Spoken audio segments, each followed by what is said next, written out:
Manhood, brought to you in part by Solomon's Bespoke. Manhood, brought you in part by Superfarm.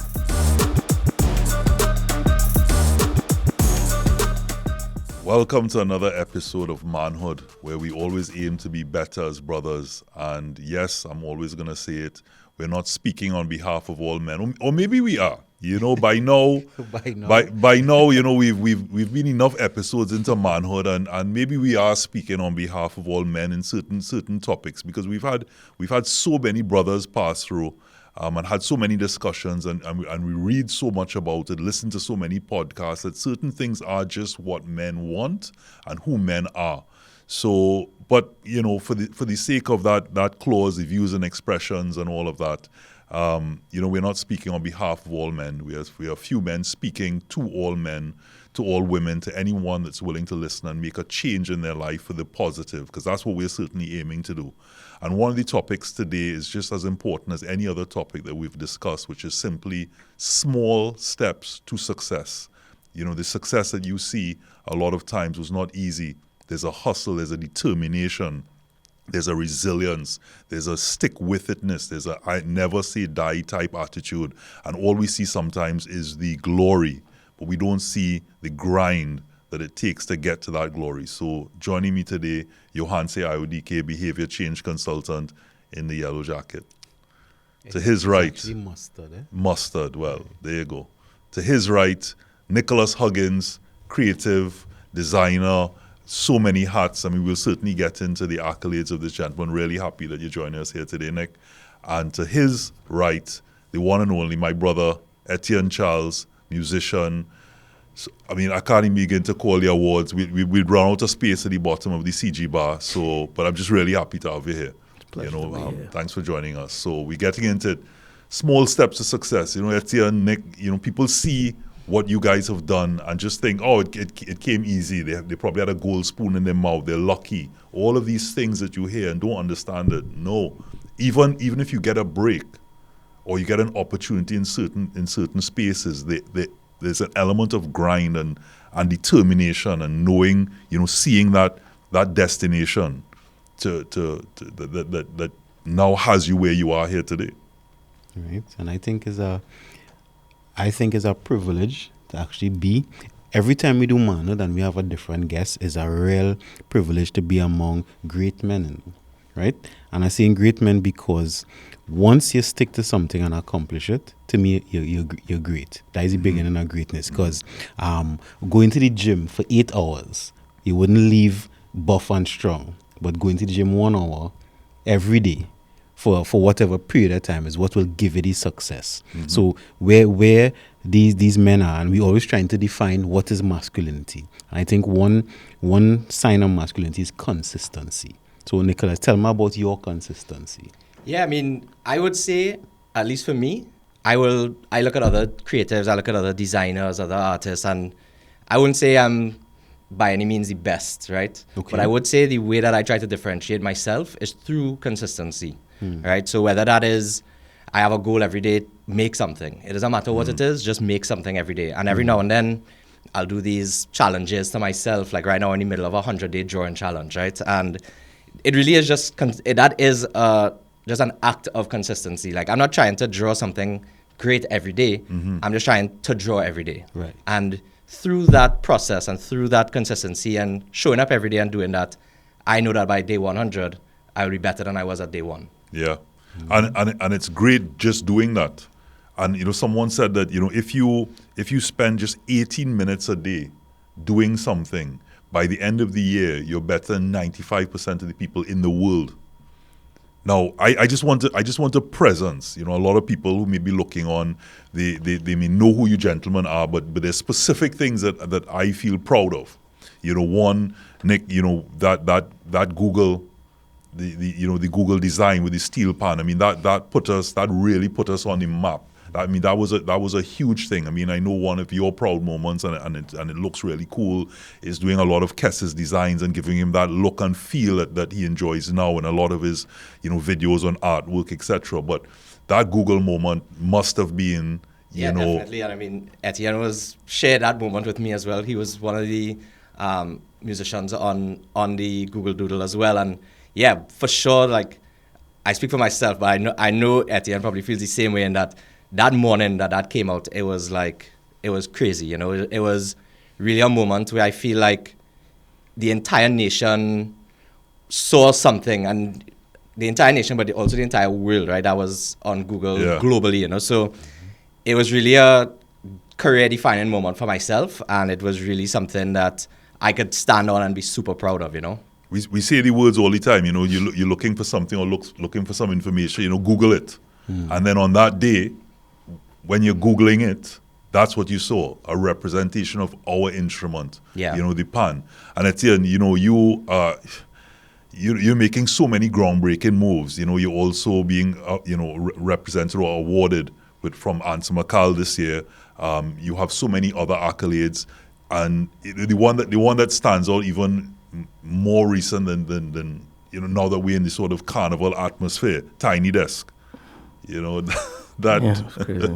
You know, it's interesting to see, you know, all these accolades come in like rapidly. Like in the last 2 months, it was like getting knighted by France, and you know, the #1 album of the year, and then the NAACP nomination, and then the Answer Laureate. It was just, you know, but to see that happen, but understanding that this is from years of, you know, Nicholas talking about 100 days of drawings, right? And I think of the little small thing. You talk about 18 minutes a day, right? There's 18 minutes in a day. You can convince yourself of something that you're gonna do. You can do something.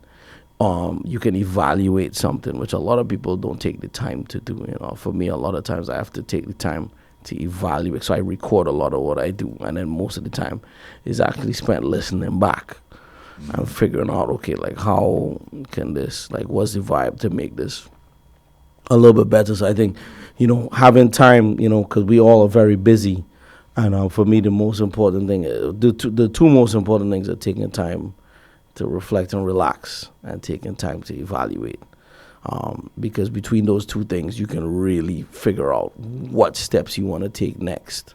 And I'm sure you see it with your drawings. Because see, with art, you see it right away. Yeah. Music is a little bit different. Music, you need the time to evolve for the music to evolve.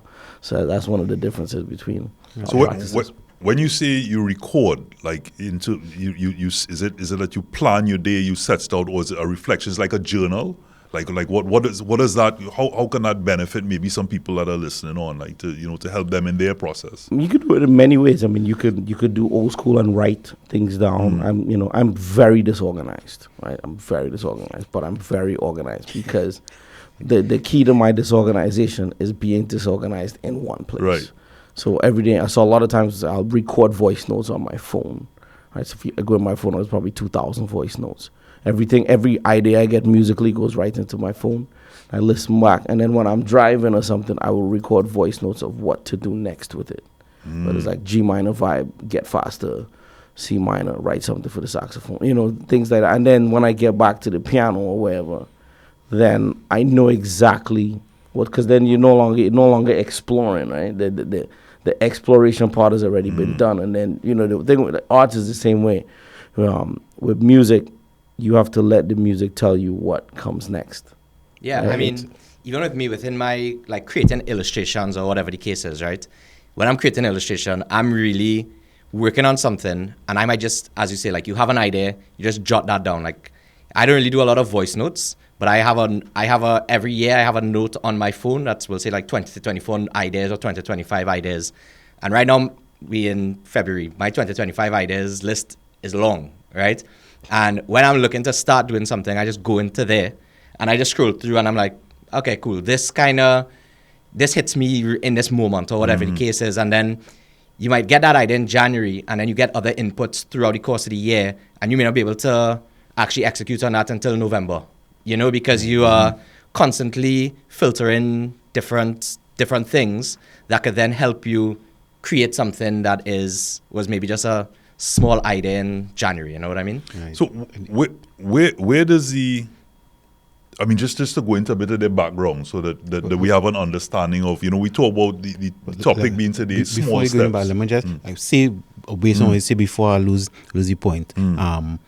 So Etienne, what you're really saying is you're organized, you know. because you're saying you're disorganized, but you're organized. And why I helping you clarify is because sometimes we use these terms. And the terms defeat us, Words have right? power. And that's even to the people listening. So sometimes it have to look this specific kind of way that actually is not you. Because what you're saying there, you have your voice. No? So it is organized in your mind. And then, Nicholas, what you're saying, I do something similar. Sometimes I just write things to do, things to research. So then when it comes to mind, I just search quickly in my notes app. So I say to even, and I'm sure Robert have his methodology. Don't really try to be like anybody, right? Find your way so you could do it. Because if you try to be like something else, that consistency, now you're fighting, it's too much energy to try to be organized, right? And then you have to find the energy to be consistent. And then one other thing he said, you know that all of us busy, right? Now, this is my personal. I don't believe in busy. I don't believe anybody is busy. Busy is not even a real concept. What it is each moment we have choices to make. So if somebody, I just give an example, say, come on Lime. If you go to say you're busy, you're not really busy. You're choosing to do something else instead of liming. Yeah, you make it something else your priority. Correct. So when you have a goal or something you want to accomplish, you're never busy. It's just based with choices. So you either sit down and do what you have to do for the 18 minutes, you record, you create, right? Or you go and do something else that maybe is not to your goal, so but you're never busy. So it's like organized chaos. Even within what you may be calling disorganized, to someone else, yes, but your method, there's method to your madness, and to your point with regards to the busy. I always say I need to be very clear when someone asks me to do something or asks me to go somewhere or anything that I decide to do. Am I an option or am I the choice? Because, like you said, if there are conditions that, like, yeah, well, if I'm doing so and so, I will come round and all that, then I know I'm okay with that, because one, there was an honest discussion and I know where I fit in that. It's like, if you have the time, I myself then can receive that in a way that I am now saying, well, if you decide you're going to pop in, I will decide whether or not I have the time. If something else comes up that's more important to me at the time, I'm going to make that choice. Now, if it's important to me to in that area to say really take on that, like I really want to see that person, then that becomes my choice, even though I'm their option. But if that makes any sense, everybody look at me like, I don't know if I was being, just really sort of deep and no, and I understand what you're saying, and a lot of things it comes down to choice, because when somebody is a success, it's because of choices they make. If he is not a success, it's because of choices they make. Yes, we all have different circumstances, and as everybody here and these two gentlemen, as they go into their background, we will understand a little more about their choices. Yeah. So who diving in first, Nicholas? So basically what we're trying to get to is the topic being small steps to success. So to do that, we all know the success you gentlemen have. If you don't know, well, Google it. And Pun intended.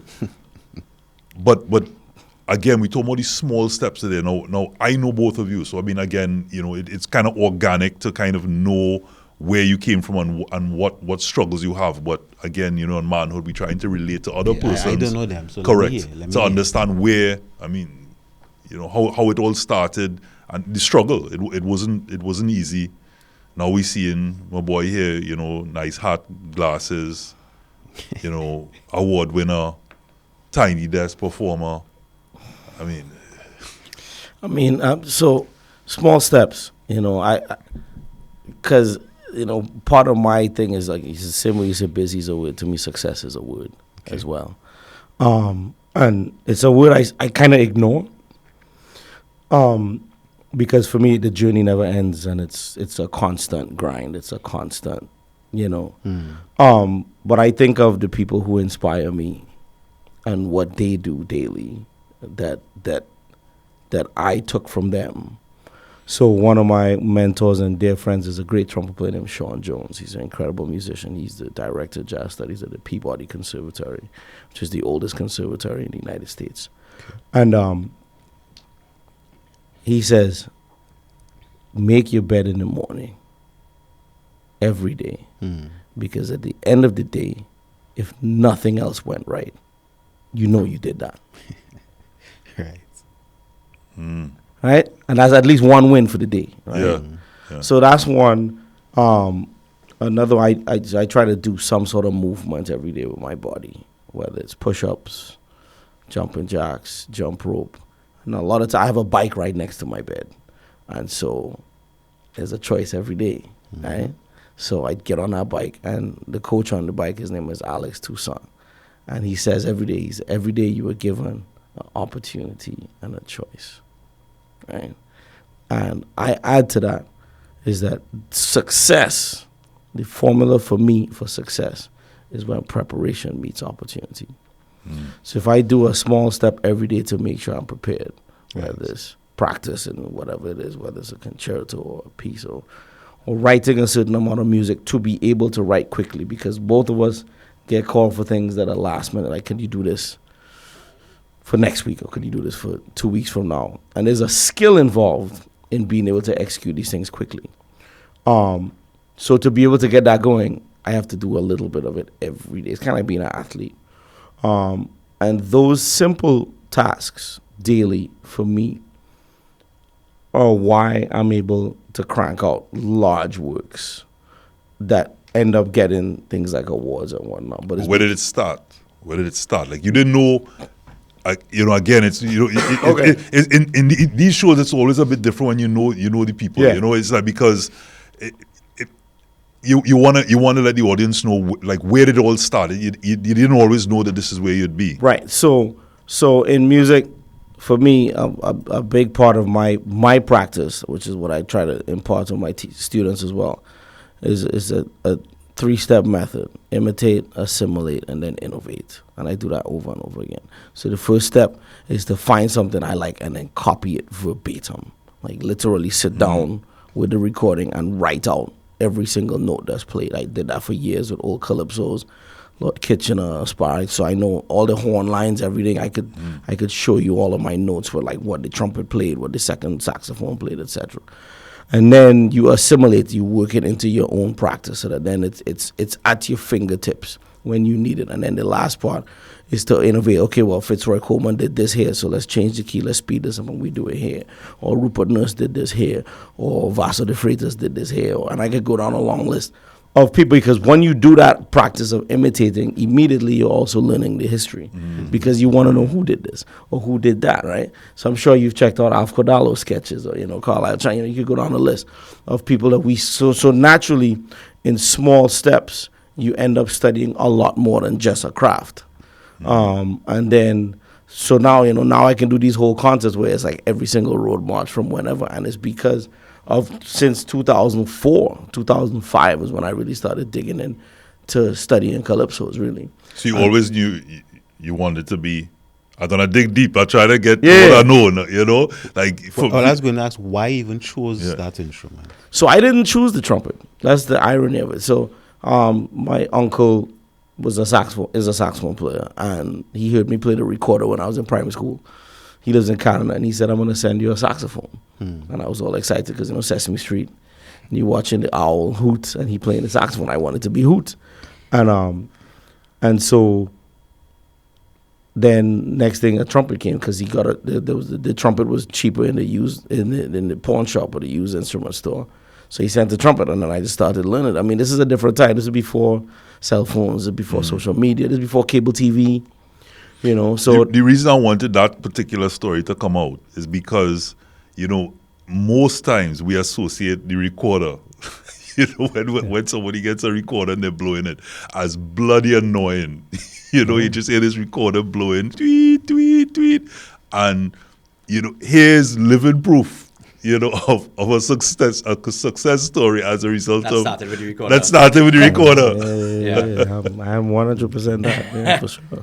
Right. So, and in terms of your success now is phenomenal. And I know you're about to open your gallery, etc. But that again, it wasn't something that I from the time I knew I could have squiggled or drew or whatever, but Yeah, I mean, I look back in my life at different things that happened that if they didn't happen, things could have gone a completely different way and I could have been, I don't know, another profession or whatever, right?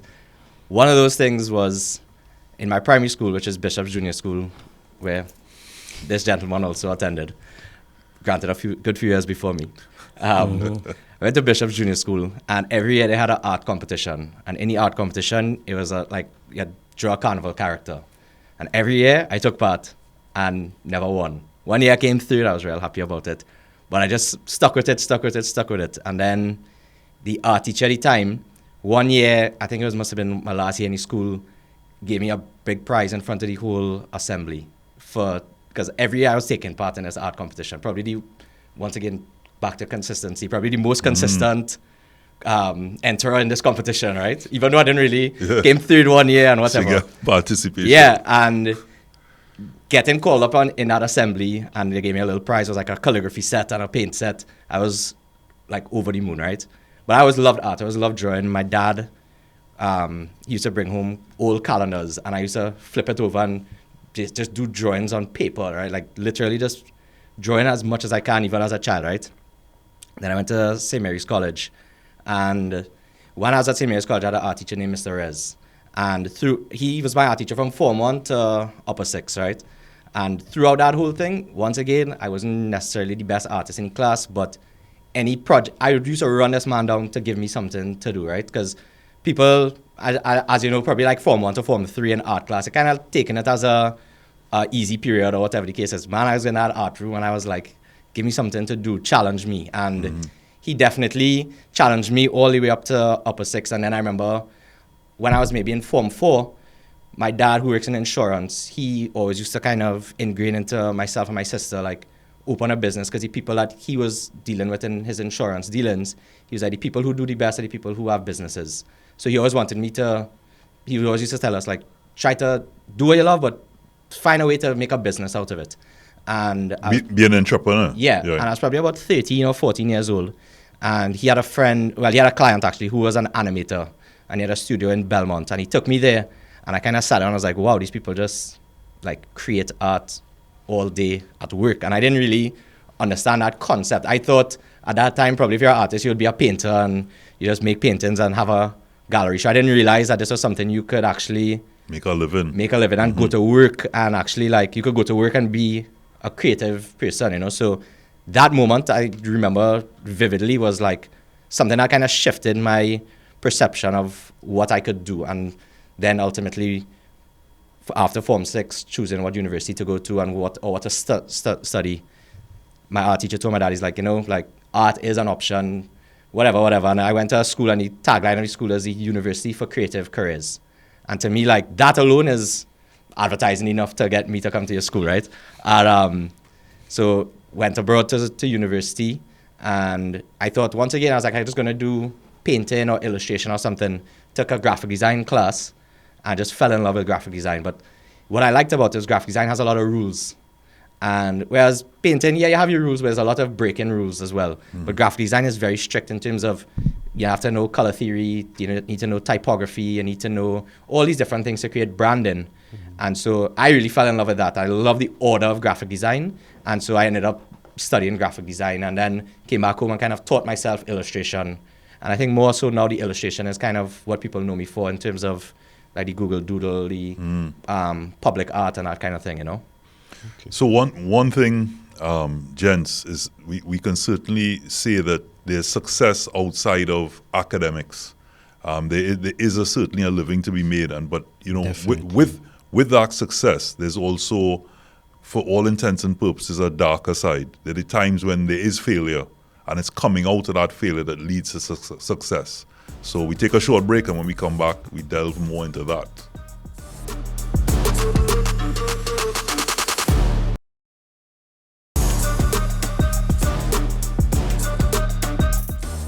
Welcome back to Manhood, and we're talking about small steps to success. And I have a question specifically about discouragement or the lack of drive at certain points.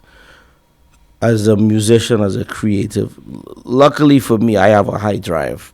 most of the time. A lot of times, anytime I get discouraged, might have to do with things to do with entrepreneurship. But as a teacher, as a professor, a lot of my students, they go through these moments where, you know, they might not be practicing. Right. It might be a month, or, you know. And what causes drive to drop? What normally are some of the causes that you've studied that lead to someone's drive to create, someone's drive to develop? The most common, because we are dynamic creatures, it could be specific to each individual, but generally it is a lack of satisfaction. So the thing that you're doing no longer bringing you as much satisfaction as it was before, because the deferred gratification. So I could see where my goal is, right? I could see the future. That's a little too far. So you're not really getting if we're going the dopamine hit, right?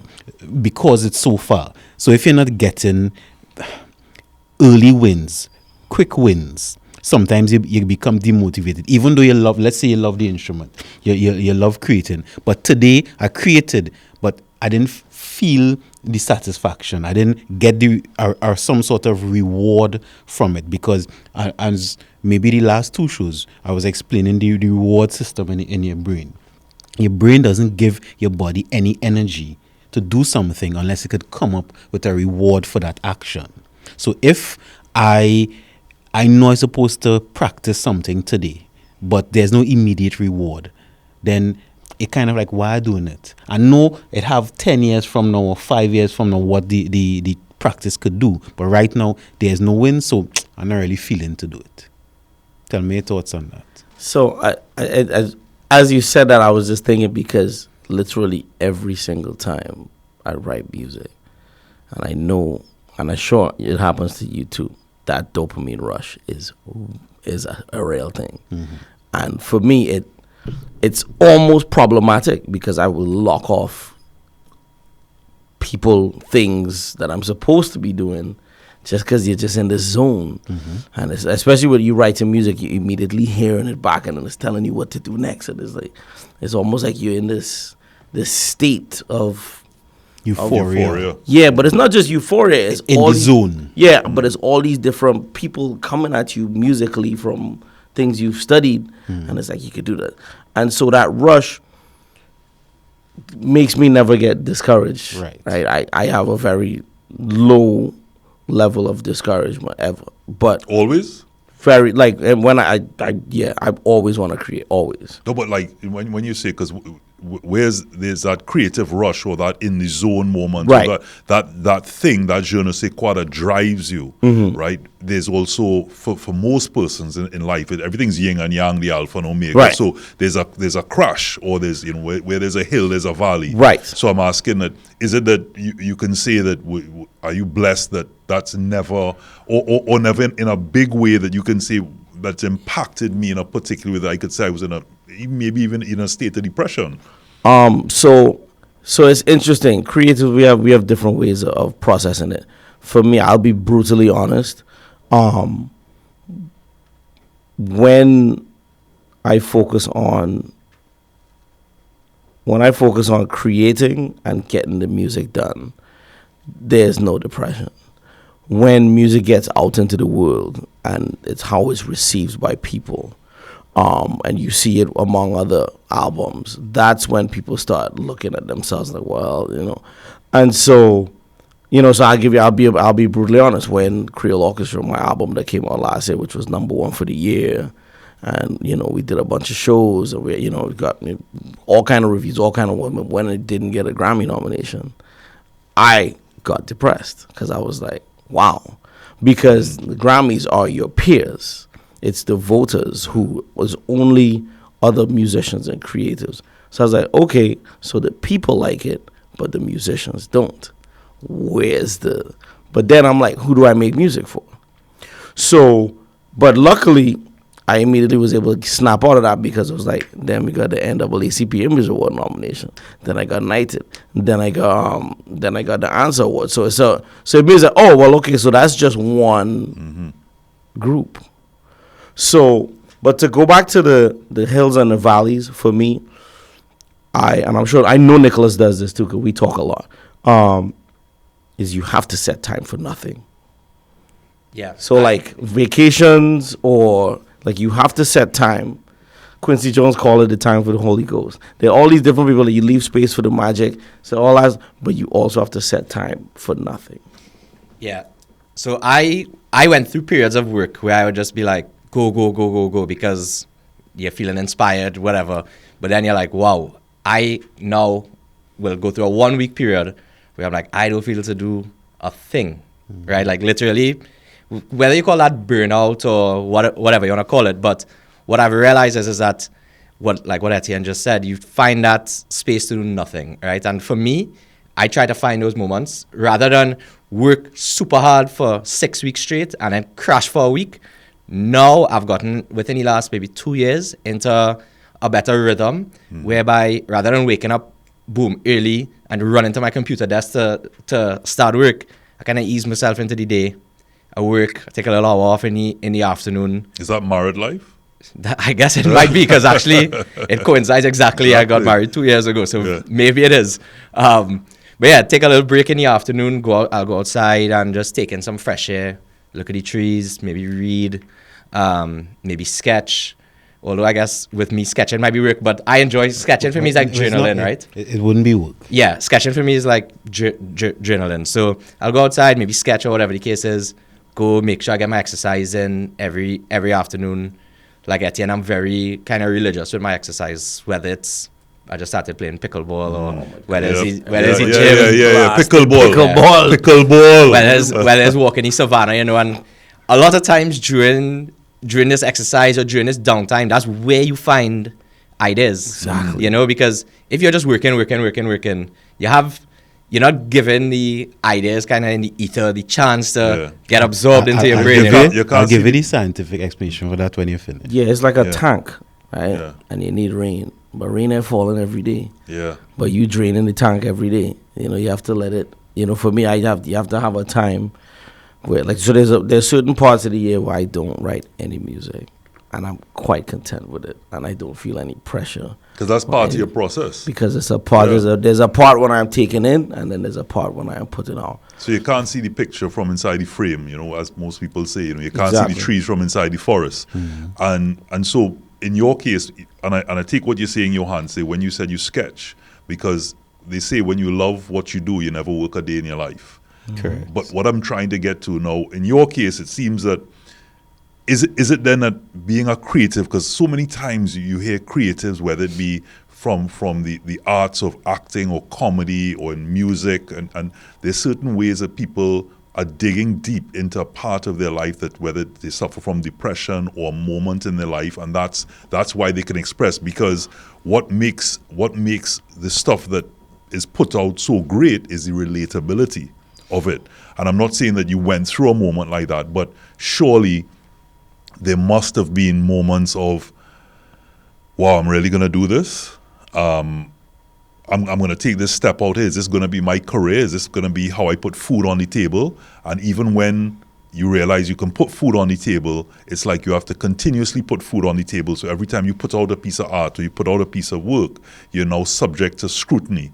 And we can't really openly, honestly say we don't give a what people think, you know, because we do. But you know, I think even saying that is giving a in certain ways. So what I'm really trying to draw out is, no pun intended, is to get to, and I know you're liking the puns. He knows. He knows, 2 for right? 2 so You far. know? Pickleball, right? Dad jokes. So dad jokes, correct. And it I'm trying to get to that point of how did you get past that? What are some of the techniques, what maybe a moment, and how you really got past that to now Yes, where you Nicholas, are. before you answer, let me just touch on what you were saying before about the importance of rest, right? You all ever heard the term neuroplasticity? So neuro meaning the mind, plasticity meaning flexibility. That's how we learn new things. So every time you do something new, right, a new connection between the neurons in your brain, or a new pattern it creates. So then when you do it again, it becomes easier because there's a pattern that is created. Forget it in between, and then it comes back clearer, and then Yes. So when we rest, that rest period, when we're not using that pattern, your brain actually retraces it. So I remember looking at a video, and it looks like playing an instrument, like playing the piano. So let's just say I learn something new. I learn a new song, or I play a new song, or draw something new, right? What your brain does in the downtime, it actually retraces it. Sometimes from the beginning to the end, and then goes back from the end to the beginning, right? And of course, that is done organically. You don't have to sit and force your brain to do it. But if you're always in a state of you're going, your brain have no time to assimilate it. And I remember you said one of your techniques was assimilation.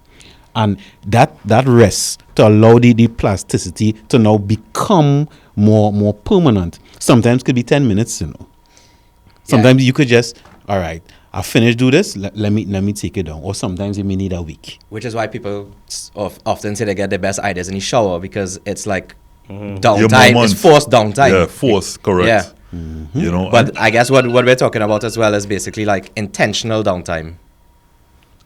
So I guess that was a moment to tell us, Yeah, almost like it's to go to break. Nah, but go ahead with your point. No, I was just gonna say the shower is really one of the for me, that's the chamber where I, like, as soon as I get out of the shower, like, I go straight to the computer for something, because you're free, and there's some. But for me, it's something about water. When I'm swimming, if I'm snorkeling, I was in Madeira I was in the Azores in Punta Delgada. Did a bunch of snorkeling in cold water, and just something about not focusing on work, and just like, and then immediately the ideas come. Also, if I'm not driving, like if I'm in a car and I'm not driving, or even if I'm driving but it's a long distance and you know that it's just like one road, for some reason that kicks in. What that does, we have different levels of brain waves, right? And alpha is the highest and the fastest. That's when we most alert. But the last one is 4 is delta, which is the slowest, which is when we are asleep. But right before delta, there's theta, right? And theta is where we learn.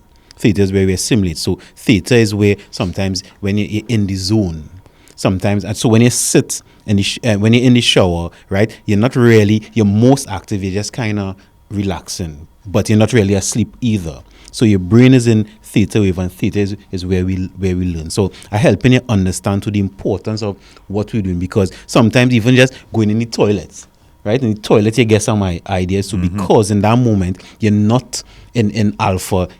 You're not quite sleeping, but you're right there in that zone where you're susceptible to learning. Can you imagine your brain being in alpha in the toilet? You know what I mean? It's like, oh God, I gotta do this. No pun intended, but you're not wasting time. Exactly. You're not wasting time. But again, like, you didn't take the hint. I want you to help me with something. Help me go to the break after you heard that alarm go off. You're telling me not to take the hint. You run anyway. We're going to a break now.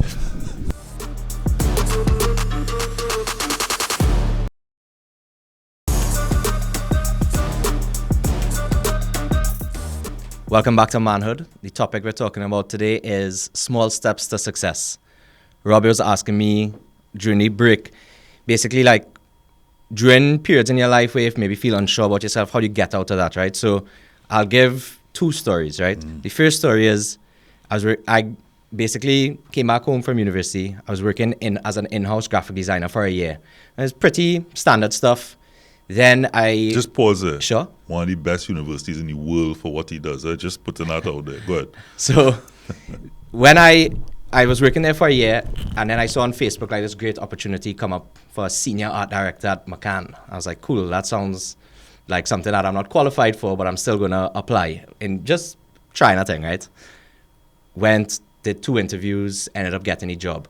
After like 2 weeks, I was like, wait, but I am not cut out for this. It was completely different pace, completely different like skill set required. There was a lot of like Photoshop work. We're doing a lot of work for like different like big telecoms and alcohol companies, and it was just pure pace. And I remember after like 2 weeks, I was like, because I had a probation period of a month or whatever it was, right? And I was like, I don't know if I'm making it through this probation period, but it was real tough. But the one thing that I did to kind of get through that is every night I would literally go home and I would try to figure out what I was working on the next day. And I would go online, go on YouTube, go on different forums and literally just try to figure out how to do what I had to do the next day, right? And I think for me personally, just that alone, like I am always trying to learn, right? And I think that was almost like learning on the job because I wasn't really super comfortable with Photoshop and I didn't know how much Photoshop work it was going to be, right? So it was basically a whole program I had to I had a little introductory to, but I had to pretty much become pretty skilled at it in a very short period of time. So I'd say that was the first thing, and what really helped get me through that was basically kind of humbling myself and being like, you're not that good at that, just look at it from a beginner's mindset, and once you go from there, you can kind of come out of it once you are open to learn, right? The next thing is now, when I was leaving McCann, so I was there for 2.5 years, made it through my probation period, right? Clearly. Yeah. I was there for 2.5 years, loved it, loved working with the team, and I ended up leaving my job in April, and I knew I wanted to leave from November. And between November and April, I had to convince, because I was leaving to go into the unknown, to become a freelancer, right? And it took me that period of time to basically convince myself. I was sitting down, like I'd be home with my pencil and paper. All right, if I want to make my exact salary at McCann, how many logos I have to design? How many social media clients are going to need? How many packaging? Like literally going through it over and over and over. And it was like sleepless nights. It was so stressful to kind of go off into that unknown of not knowing that you're going to have a salary at the end of the month, you know. But when I look back, that was the best decision I ever made. And people ask me, do you wish you left earlier? And I don't really believe in looking back at anything in terms of like regrets or anything. I think I left at the perfect time Everything because of how everything worked out, right? Maybe in that 6 months that I stayed, I picked up different skills that helped me with something later on. So those were kind of two moments, funnily enough, the start of my advertising career and the end of my advertising career, that kind of showed me when you're really scared or you're really unsure, like what you could do to kind of see through the other side of it, you know? Do you ever, because people ask me all the time, when it comes to public speaking or even, you know, directing some of the productions that I direct, do you ever get over the nervousness or the anxiety or the fear of the unknown? And I say, not really. What you develop is not just coping mechanisms, but you understand that, listen, this too shall pass. I've been here before, and this was the result, so there's no reason why that the result should be any different, especially if you prepare.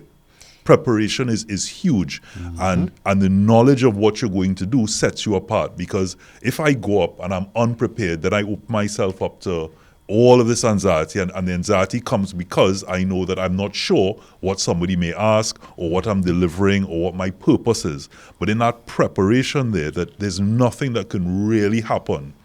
I mean, you hear people say all the time, picture everybody as if they're in their underwear, look at the spotlight ahead and all of that, you know, hold on to a safety pin and squeeze it. Yeah, they're all techniques that may help you in oration or delivery. But for the most part, every single time, there's some element of uncertainty, but the comfort comes in with that preparation. Do you guys, like, is it that you're now just totally comfortable in any step that you make or any diversification, or is it that you just now are better at understanding that, you know, this too shall pass? I mean, I think it's more about finding comfort in discomfort. You know, I think I'm very comfortable now being uncomfortable.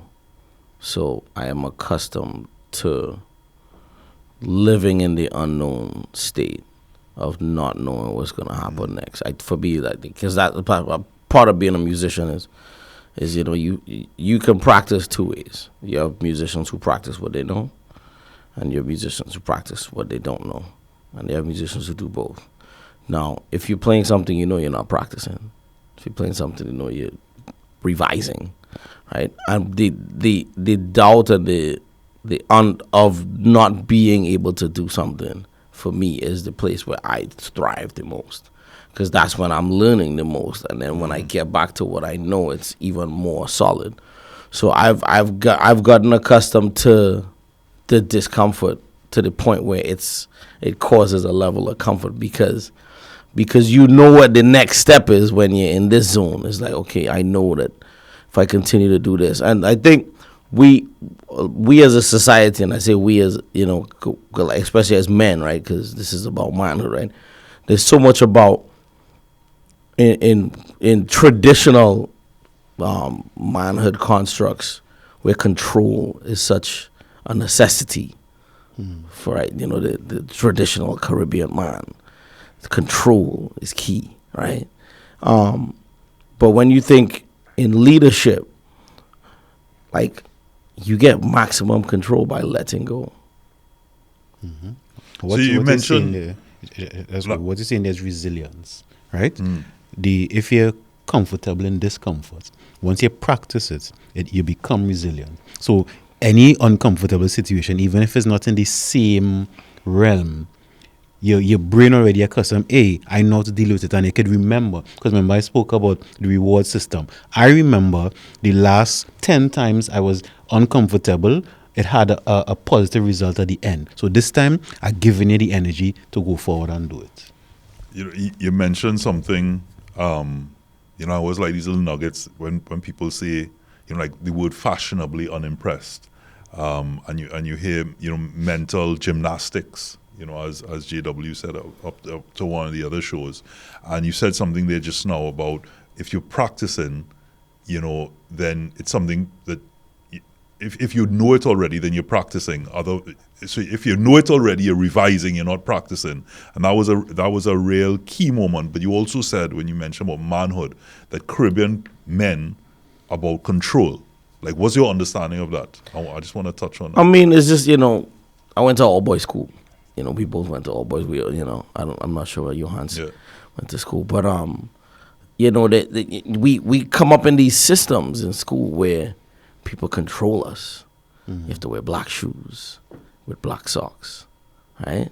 Khaki pants, belt, shirt tucked in, no visible jersey under it, no unruly hairstyle, right? Yeah, we had to walk in lines, right? We had to assemble at particular times. Like I said, like the schooling system, just, I'm not even talking about what we do in class. I'm talking about everything else to do with a school is a system that trains people to be controlled. And then when you get out of school, what's the first thing you're going to do? You're going to try to control others, right? And so it's something that people really have to pay attention to. Because as a creative, it don't work like that, right? Because when you're dealing with art, it's about being open and letting things come through you and knowing that your purpose is a part of a bigger picture where you might not be the boss, or you might not be the one that's the most knowledgeable in the situation. You might not be the person who's the most useful for this task. But because of this conditioning, for us it was 7 years, right? It was 7 years in St. Mary, 7 years in Fatima. There's this conditioning that we have to kind of break out of, where, and for me, luckily, because I was, for me, the blessing is where I went to school, Fatima College, there was little to no music education at that time of my instrument, of composition, all that type of stuff. So I never associated that structured control system that we learn in school. I never associated that with music because it wasn't there, right? So is it that in that, almost like what I'm getting is that because we have that system in place, that we speak about that in terms of sport, in the same way that there's no real sporting programs or academies for athletics and swimming and football, etc. That at that young age, most people that are successful are always those who break out later on, by which point they're practically plateauing, and that natural talent propels them to at least give them a chance outside. Is it that then in school, the ones that are viewed at the time as unruly or mischievous and all the rest of it are really just persons that are supposed to be in a different area apart from left, need to go right, and then become creatives like we see here today? Yeah, I mean, I definitely think so. Like, I was a decent student, but where I really found my energy was in art, right? And funnily enough, as Etienne was saying, like, in CIC, they have all this control, like, might be hard to believe, but I had big curly hair, right? So I was constantly under stress from the principal or the vice principal, like, cut your hair, cut your hair, cut your hair, right? And so what I found was that in the art room, you weren't really under that sort of control, right? I remember you go to the art room because you're maybe dealing with paint. Man, you untuck your shirt, you take your shirt off, you wear your undershirt. You know, you kind of find solace outside of the typical, like, you have to do this, you have to do this outside constraints. of. You're kind of, you're outside of the constraints, right? And even for me, like, my first quote-unquote business was when CIC had a run in the intercall. I was made stencils and I was spray painting people's white T-shirts, right? Charging like $5 or $10, and they'll line up outside the art room. And Intrepidation. yeah, and literally that then got me into screen printing. And because of screen printing, I was designing my own T-shirts in Form 6, and that's kind of how I got into kind of understanding, oh, well, you have a skill or a talent, if you want to call it that, you could actually monetize it or whatever the case is, right? And if it wasn't for being able to kind of exist outside the constraints of school within the art room environment, maybe that wouldn't have happened, you know? So, Think about a question too. yeah, we had a question that was fielded. I mean, you'd probably remember better than I. The question was, how do you balance between the downtime, right, and then being productive, to know when is enough downtime to know when to start back being productive? Yeah, well, for me, most of my work is client work because I'm a graphic designer. I have a design business. So me and my team work on brand identities, packaging design, murals, blah, blah, blah. When it comes to stuff like that, that's client work. You're kind of living under the constraints of deadlines and that type of thing. So for that, at least for me, I give myself enough time and I give myself deadlines that I know if I go through a period where I can't get it done in a week, I know I give myself 3 weeks. So that I cover all my bases. If I feel like I can't think of anything, I know, cool, within that 3 weeks, I know I could think of something, right? As far as basically knowing when to work and when to take rest. Time to do nothing. For me, it's really about understanding yourself and being kind of reflective and be like, what's working, what's not working? Or am I sitting at my desk for 3 days in a row and nothing is coming out to me, nothing is happening? And if that's the case, then I need to be like, cool, well, maybe this weekend, instead of going to that line that I was going to go to, maybe I just relax at home and do nothing, you know? And Which is something. Yeah. And I mean, it takes time, right? Like, I can't say I was always like this, and I know I could be better at it as well. Before, I just used to be like, inspiration will find you at work, right? And I do agree with that sentiment as well to some degree, because you still have to do work, right? You still have to put in the work in the creative fields. But it's also about knowing when to rest. And it takes time and it takes learning about yourself, and whether that's through a lot of self-reflection or whether that's through speaking to friends or speaking to therapists or whatever, and really being able to kind of understand how you operate as a person and knowing when to take those rests. So, we come to that point in the show. Always a very powerful conversation, and again, very insightful, I think, across the board, because we always start off with a perception and our own reality, and then by the end of this discussion, we always better as brothers. And the takeaway, hopefully we've inspired some persons, or yourself, you've inspired some other persons, and being inspired yourself. So just real quick, some closing thoughts, because I want to spend the time learning. We are Etienne there with the trumpet ready to first jam?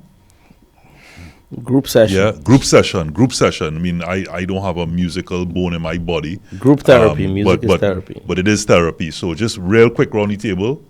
Just some of your own closing thoughts, that message to your peoples. Yeah, I mean, I think that once again, kind of using the topic to kind of guide this, small steps to success is not about how do I get successful immediately. It's really about what can I do in my day-to-day life, or what can I do in my design practice or my art practice or my music practice to really know what the vision is. And I know we were talking a little bit earlier off air about the journey to get to something. I don't really believe in there being a finish line. There's no like maybe when you're off the earth, Like that's chasing your a finish line, rainbow, right? But yeah. ultimately, it's a journey. You're working towards different things, yes, but it's the whole thing is a journey. And I think once you kind of understand that and know that, once again, like the dopamine hits and that kind of thing, that's coming from the journey.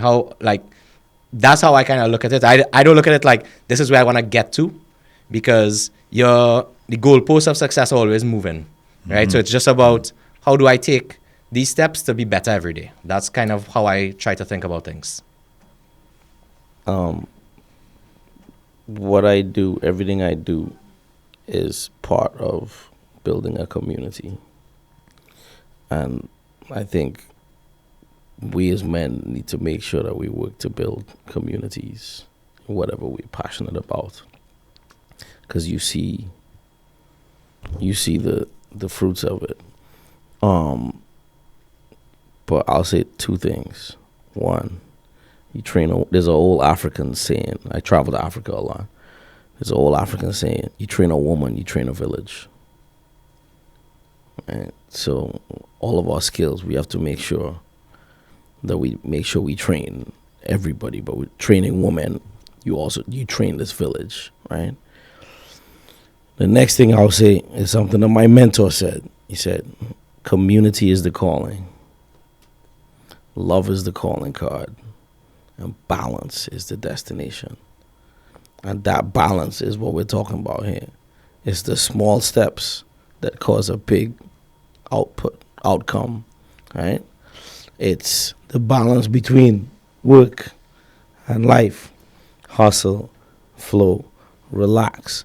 So finding balance, and everybody's balance is different, but finding your balance will immediately cause everything to flourish. Okay. And gentlemen, thank you very much for taking the time to come. I appreciate it, because hearing successful men gives me inspiration. I'll say just one thing quick. The Google Doodle was the inspiration for me. And then I remember when I was in my mid-20s, somebody was talking about a Trinidadian that played jazz, right? And I was like, okay, that's cool. But what I pictured in my mind was an old guy, right? And then when I saw you, and I was like, were you young, right? And I was like, that was an inspiration for me, not to play instrument, but to say that no matter what, Trinidadians, especially Trinidadians, we could do anything. Versatile. We are already doing doing anything. So people out there, take inspiration from any one of the guests, take inspiration from myself, take inspiration from Robert, as we take inspiration from every man that come, better as brothers. Every small step will lead to your success. And so with that, let's jam. Let me get rid of.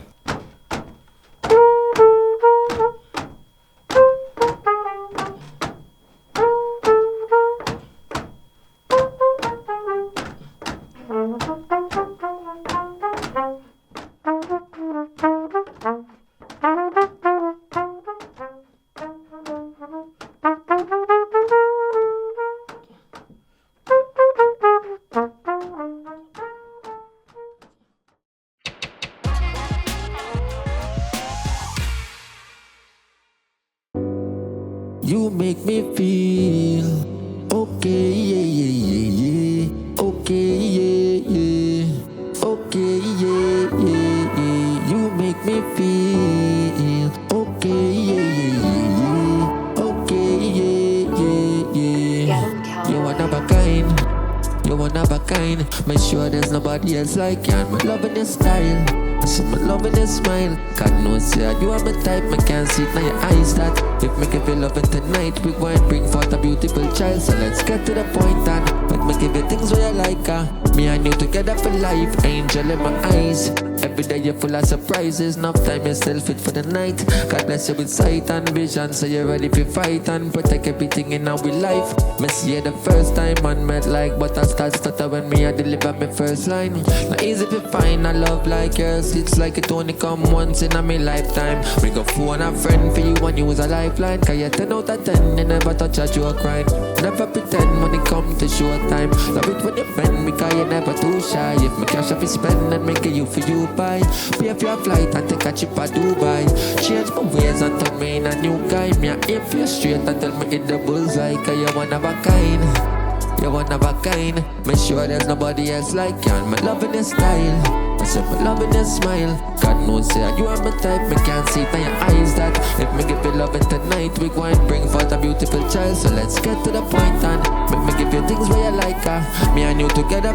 Somebody tell me what is this? Check all the boxes on my wish list. She even let me build up my business. God is my witness, my wish this love never dismissed. Can't separate me from a princess. But she are the only one where all the ground turn. On my wicked smile, I'm upside down. Every time we touch, we have to make 5 rounds. And my love is so much, could never left my own. Me full of maturity, I saw you move ground. Me I give security, all when you move round. Sacrifice myself, you ain't had the out. That's so much of me love you, me just hope that you know that you will never.